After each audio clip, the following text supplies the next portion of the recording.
Thank you very much, Lanray. There was a program on the BBC this week. It was called Ian Wright, Home Truths. And the subtext was this: footballer Ian Wright shares his own story and investigates what effect growing up in a psychologically abusive and violent home has on children in the UK. Now, he's now 56, Ian Wright, a very ex-footballer. But he was, in the program, he was identifying how anger, pent-up anger from all the stuff that he endured when he was a child, has affected him all the way through in life. In fact, he was saying, to be honest, some of the stuff I did on the football field, some of which was pretty ugly in his case, was due to the fact that he just had all this anger inside of him. And at one point in the program, he talks to this psychologist who helps him, just dialogues with him in a very real way, even though it's on TV. And he says to her at one point, sometimes I feel like I think about it too much, all that happened to him, that it's something I can't control. He said, I go to the anger part of me. The guy who used to be 9 or 10, he said, yeah, the anger part is a 9-year-old. And Ian Wright is very bravely facing up to what happened to him and the long-term consequences upon his heart of what happened to him. And in this series, as we're looking at the heart, what we mean is stuff that happens that affects our innermost person, the internal person that directs the external actions, that center of emotions that all of us have that affects us in many, many ways. Now, you may have had happen similar to what Ian Wright had happened to him, or you may not. But I wonder, how's your heart? Because stuff's happened, isn't it? Stuff happens. Stuff is going to happen. How's your heart this morning? And we need this series. It's a very practical one, how to take care of your heart. And we've asked, Lord, search my heart. We've taught how to guard our hearts. We've encouraged us not to lose heart. And this morning, take care of your heart. And one person, against all the odds in the Bible, who managed to take care of his heart was a guy called Joseph. He's a major character in the Old Testament. In fact, 13 chapters are devoted to the ups and downs of his story. It's a dramatic roller coaster, West End story full of emotion, family tensions, misfortune, and opportunities for revenge. There's lots of lessons for us, how to take care of your heart because stuff happens. Now, we should say that Joseph, of course, though some of you will know, Joseph ultimately is a story pointing to Jesus. That's the big story in Joseph. But there's an awful lot in his story to teach us how to take care of our hearts. And what I'm going to do to help us is to outline his problematic story in 3 quick phases and then draw us to 2 lessons, perhaps I would say the most important lessons for taking care of your heart that you will ever find. So his story. Firstly, he has a thoroughly dysfunctional family. I wonder, have any of you ever thought, there's something weird about my family? One guy said, happiness is having a large, loving, caring, close-knit family, but in another city. Well, Joseph's family would have made a brilliant Jeremy Kyle show. He was the 11th of 12 sons born to his father Jacob, but not only did he have 11 brothers and 1 sister recorded, no doubt others as well, but between them they had 4 mothers living in the same facility. Joseph was born to Rachel, and he was Jacob's favorite because he was born in Jacob's old age to the one of the 2 wives and 2 maidservants, the wife that he really loved. So Jacob had this favorite son, Joseph. It was totally dysfunctional. There was rivalry among those 4 mothers. There was favoritism towards Joseph. There was jealousy, resentment, anger. And Genesis chapter 37, verse 3 tells us, Jacob loved Joseph more than any of his other sons. And as you will probably know famously, he made a richly ornamented robe for him. Not surprisingly, in this chaotic story, the next verse says, when his brothers saw that their father loved him more than any of them, they hated him and could not speak a kind word to him. And then Joseph, at the age of 17, has a couple of dreams. And they turn out to be miraculously God-given dreams. But he's not very wise with them. And so he goes, and here's what we read, Genesis 37, verse 5. We read this, Joseph had a dream. And when he told it to his brothers, first mistake, they hated him all the more. He said to them, listen to this dream I had. We were binding sheaves of corn out in the field when suddenly my sheaf rose and stood upright, while your sheaves gathered round mine and bowed down to it. His brothers said to him, do you intend to reign over us? Will you actually rule us? And they hated him all the more because of his dream and what he'd said. And he hadn't learned his lesson. Then he had another dream, and he told it to his brothers. Listen, he said, I had another dream. And this time the sun and the moon and 11 stars were bowing down to me. And when he told his father as well as his brothers, his father rebuked him and said, what is this dream you had? Will your mother and I and your brothers actually come and bow down to the ground before you? His brothers were jealous of him, but his father kept the matter in mind. So in verse 4, before we read, his brothers hated him. After the dreams, verse 5, they hated him all the more. And again, verse 8, they hated him all the more. And then verse 10, his father rebuked him. It's not going well. It's a crazy family, messed up, dysfunctional situation. Well, sometime later, we don't know how long later, the brothers are out taking care of the father's sheep. And Jacob decides to send Joseph to them to find out how they're doing, simple as that. Well, they see him coming. The mother's not around. The father's nowhere to be seen. So they hatch a plan. Verses 19 to 20 goes like this. They say, here comes that dreamer. They said to each other, come now, let's kill him and throw him into one of these cisterns and say that a ferocious animal devoured him. Then we'll see what comes of his dreams.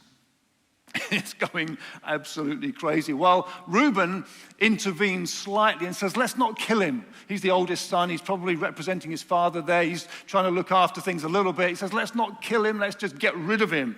Either way, let's make sure we never have to see this dreamer again who's just full of himself and his crazy dreams. Well, they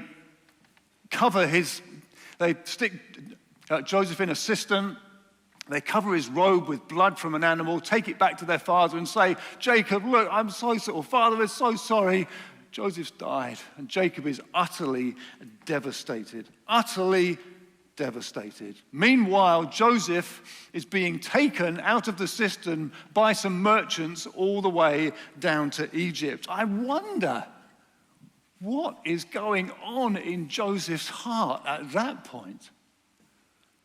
All sorts of things, perhaps regret, certainly rejection, anger, anxiety, fear, all sorts. Dysfunctional family. Then Joseph is a victim of injustice. So he goes down to Egypt, and in Egypt, Joseph is taken to the slave market, and he's purchased by Potiphar, who's the captain of Pharaoh's guard. And he's going to work in some menial position.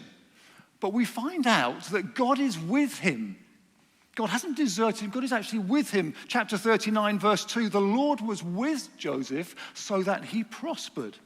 The Lord gave him success in everything he did. And so he's promoted in Potiphar's house until everything that Potiphar is in charge of, he gives to Joseph. And Joseph is put in charge of, and he prospers in what he's doing. It all seems to be going pretty well, albeit as a slave in a foreign land. And then we have this statement, Joseph was well built and handsome. It's a burden some of us have to carry. Joseph was well built and handsome. And Potiphar's wife enters the story. See, Potiphar's wife, for whatever reason, takes a fancy to Joseph. And day after day, she says to him, "Come to bed with me." Well, one day, Joseph is in the house doing his duties. In comes Potiphar's wife. Again, she tries to seduce him. She catches hold of his robe. He flees, as he's done every other day, but she's got his robe. And so the servants later come in, and she says to them, look what this slave from Canaan has done. He's tried to attack me. And then Potiphar gets word of this, of course. And he is utterly furious, understandably, with her story about Joseph. Joseph's master, the text says, burning with anger, took him and put him in prison. How are you feeling now, Joseph? Well, one injustice upon another injustice. It's like the effects of that dysfunctional family must now be compounded further. More rejection, more anger, more anxiety, more fear. I can hear him crying out to God, "What are you doing?" I wonder what's going on in his heart. And then in prison, Joseph is repeatedly forgotten. More pain for his heart to deal with. You see, there in prison, we read again that the Lord was with him. And the Lord showed kindness to him and granted him favor in the eyes of the prison chief. Such that in time, again, Joseph is put in charge of all the prisoners. So the prison chief has an easier time. And once again, you read, the Lord was with Joseph and gave him success in whatever he did. But then the next words are this, chapter 40, verse 1, sometime later. I wonder what later means. I wonder how many years have gone by that Joseph is suffering injustice in prison. His brothers have thrown him in the cistern, and Potiphar has thrown him into prison, both thoroughly unjustly. I wonder what's going on in his world. I can imagine again Joseph in prison saying, "God, have you forgotten me? Do you hate me this much to leave me here?" Well, sometime later, the chief cupbearer and the chief baker, they upset Pharaoh, they get thrown into prison. And in time, they have some dreams themselves. And Joseph's able to interpret those dreams. Basically, the cupbearer is going to be promoted back to his place, and the baker's going to be killed. It's as simple as that. And to the chief cupbearer, Joseph says to him, "When you get out, think of me, remember me to Pharaoh. I've done nothing to deserve being in this dungeon." But verse 23 then tells us the chief cupbearer, however, did not remember Joseph. He forgot him. And then the next words, when 2 full years had passed. I mean, this story is building, isn't it? You think, Joseph, how could you possibly cope with this any longer? Injustice on injustice upon injustice. It's a lot to take. Maybe you've had a lot to take. How's your heart? Well, the story continues with Joseph's brothers coming to Egypt for grain, then all the family, including his father, coming to live. Joseph dying at the age of 110 because Joseph's been promoted because of these dreams and his interpretation. It all turns out to be right. What can we learn from Joseph about caring for our hearts? I'd suggest to you that these are possibly the 2 most significant things. Number 1, forgiveness. Number 2, confident trust in God's sovereignty. Firstly, forgiveness. Let's just rewind a little bit in the story. Joseph's in charge now, and his brothers have come to Egypt for grain because there's a famine across the whole area. He hasn't seen them for 20 years, but he knows who they are. And without revealing his identity, Joseph sends the brothers back to Canaan with some grain, but keeps one brother so that they're forced to come back again, this time bringing Benjamin, his precious younger brother. And when they came back again, Joseph, it's like he strung them along a bit, not revealing who he was. He managed to keep going until he couldn't bear it anymore, and he cracked up, broke down into tears, and disclosed who he was. I wonder what you would say. I wonder what I would have wanted to say to them after all of that. This is what he says to them. And now, do not be distressed and do not be angry with yourselves for selling me here. That's extraordinary. He wants no harm to them despite all the harm they've done to him. Don't even be angry with yourselves. In fact, later on in the next few verses, he wants good to come to them. It's not just, well, I'll put up with you. Here's some grain, off you go. No, he wants good to them. He's seeking their blessing after all those years and all that pain due to their wrongdoing. I want to say, Joseph, how do you do that? I think the answer has to be this: through the tough work of forgiveness. See, it's not natural. Forgiveness is not natural. This forgiveness is unnatural. And it shows that he must have dealt with his heart along the way over those 20 years, forgiving his brothers at some point, and probably at multiple points, as rage and anger and resentment arose in him again along the way.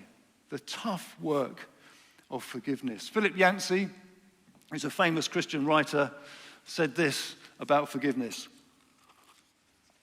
Despite 100 sermons on forgiveness, we do not forgive easily, nor find ourselves easily forgiven.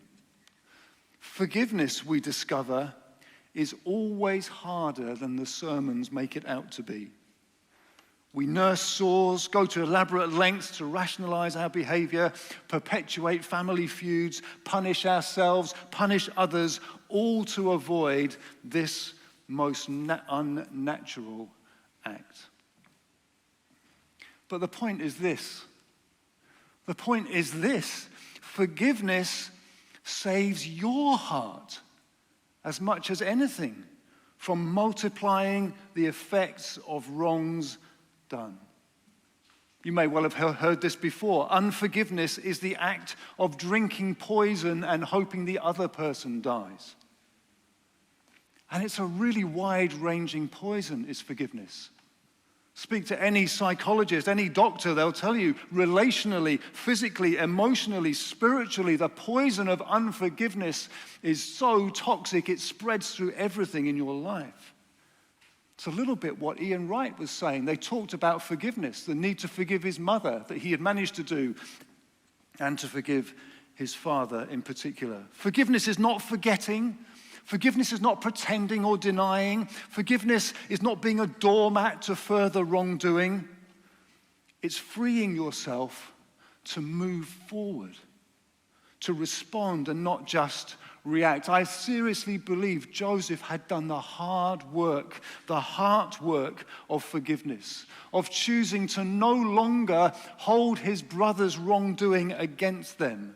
And even getting to the point of wishing them not harm but blessing, and finding ways in himself to bless them, even though he had the power to do them harm.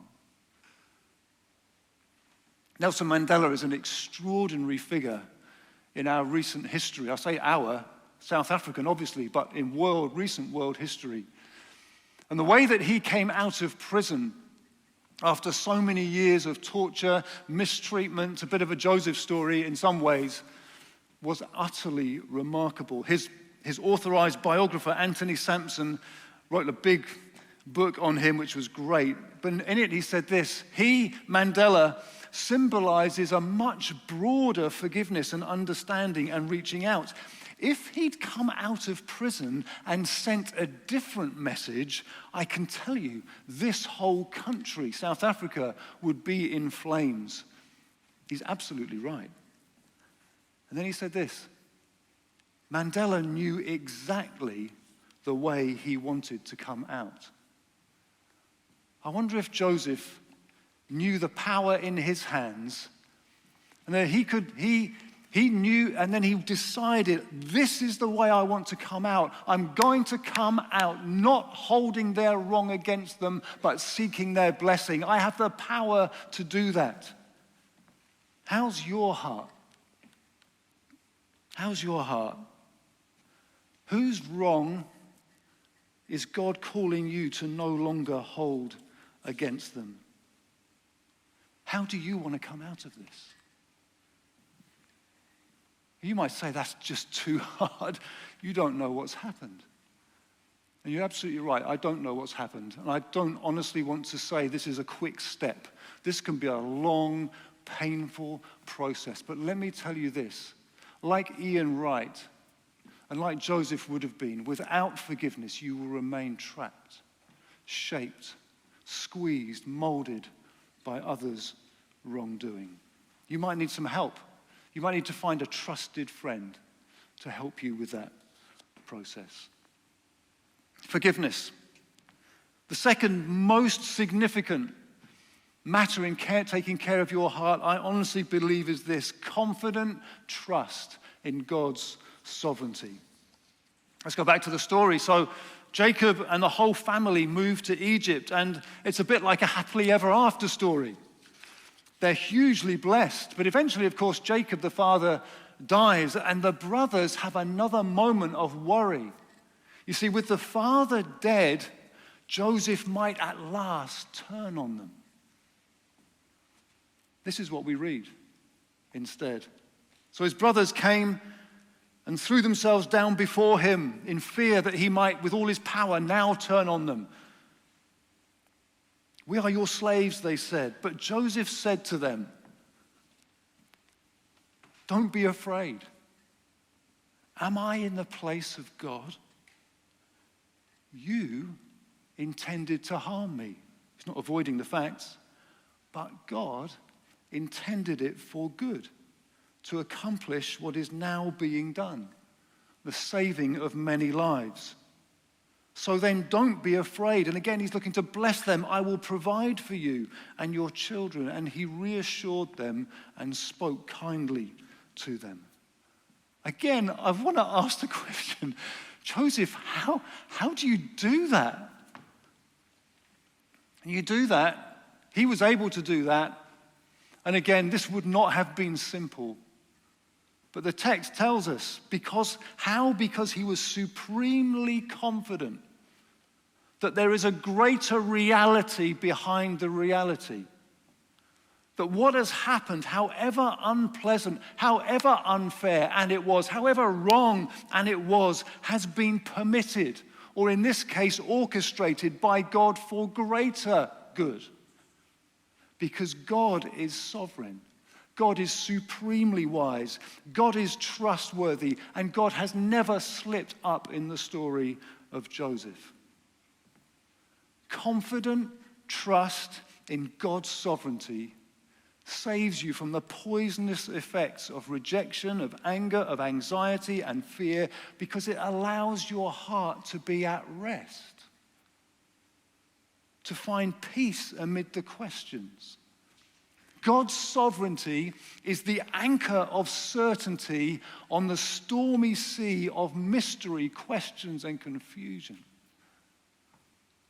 And it's not easy. Forgiveness is seriously difficult work. Trusting God's sovereignty is seriously difficult work, but it will save you from a lot of pain. I mentioned a couple of weeks ago that in May 2002, I just crashed completely. 2002, I just crashed completely. And I spent from May to October literally not knowing what my future was. Literally, I'm not overstating that. I had not a clue what I was going to do, whether I'd go back to work, whether I'd have to find a different job, whether I'd be fit for anything. And do you know what? I claim no credit to myself. I distinctly remember being at peace. It don't make any sense. But I had managed, by God's grace, to get to that point of trusting Him. Peace doesn't come from where you are in life or what you have in life.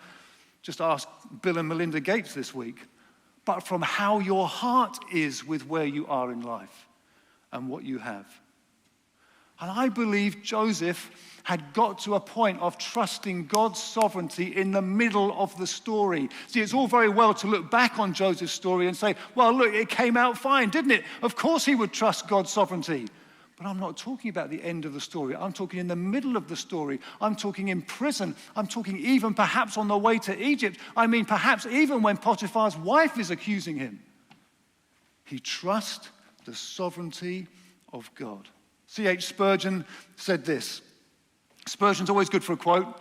He said this, there is no attribute, this is quite a statement, there is no attribute more comforting to God's children than that of his sovereignty.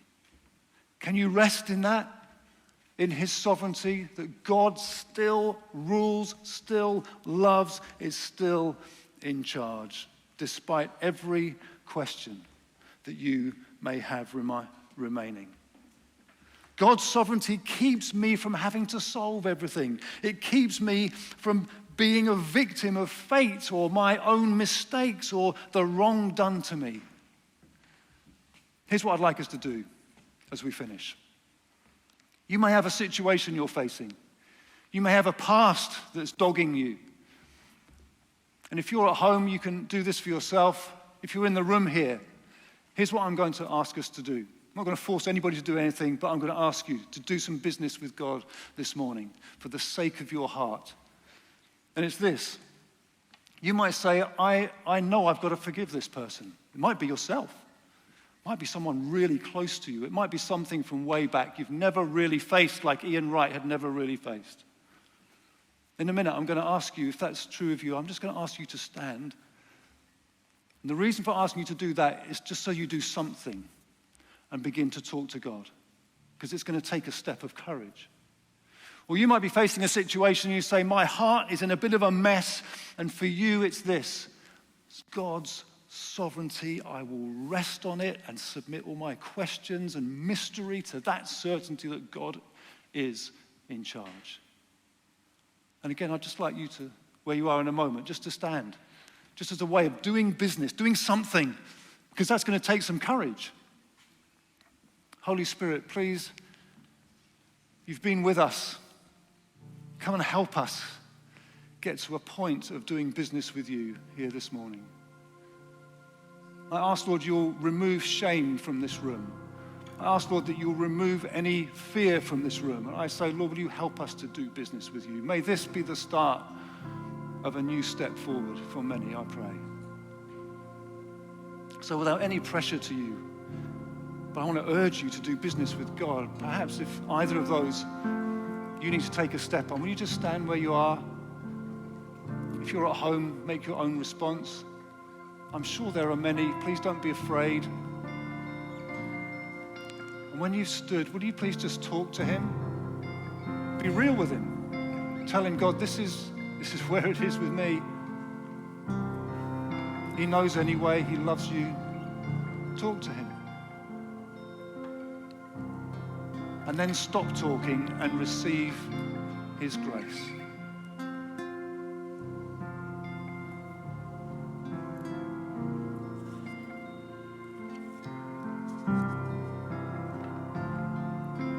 If you're wondering, please don't miss this moment. It might really matter for you.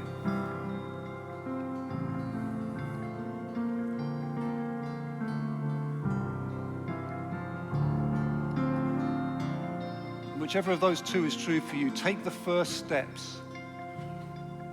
Maybe dare to say, I let so-and-so off that hook I've been holding them on. Well, God, I'm going to start trusting you in this situation, whichever it is for you. Start speaking back to God. Do some business with him. He loves you and is here for you.